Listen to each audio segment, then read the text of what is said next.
My friend's birthday's coming up, so I'm going to be reading one of the Thomas stories for him. The story, Cows. Edward the Blue Engine was getting old.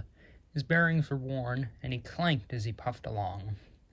He was taking 20 empty cattle trucks to a market town.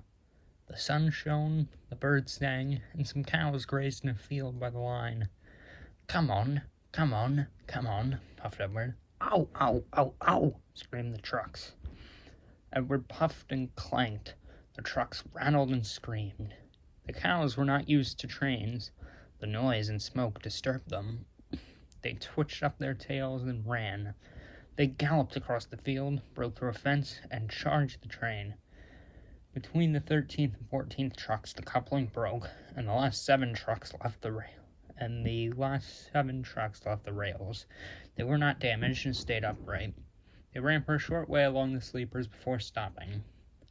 Edward felt a jerk, but didn't take much notice. He was used to cattle trucks. "Bother those trucks," he thought. "Why can't they come quietly?" He was at the next station before he or his driver realized what had happened. When Gordon and Henry heard about the accident, they laughed and laughed. "Fancy allowing cows to break your train. They wouldn't dare do that to us. We'd show them," they boasted.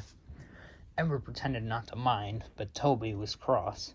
"You couldn't help it, Edward," he said. "They've never met cows. I have, and I know the trouble they are." Some days later, Gordon rushed through Edward's station. He whistled, "Mind the cows." "Ha ha ha ha ha ha ha," he chortled, panting up the hill. "Hurry, hurry, hurry," puffed Gordon. "Don't make such a fuss, don't make such a fuss," grumbled his coaches. They rumbled over the viaduct and roared through the next station. A long stretch of line lay ahead. In the distance was a bridge. It had... The hell's that word?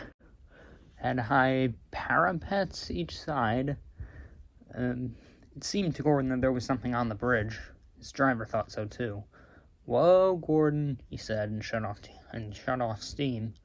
"Puh, it's only a cow. Shoo, shoo," he hissed, moving slowly onto the bridge. But the cow would not shoo.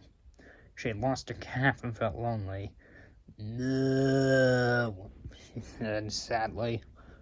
Walking towards him, Gordon stopped. His driver and fireman and some passengers tried to shoo the cow away, but it wouldn't go, so they gave it up.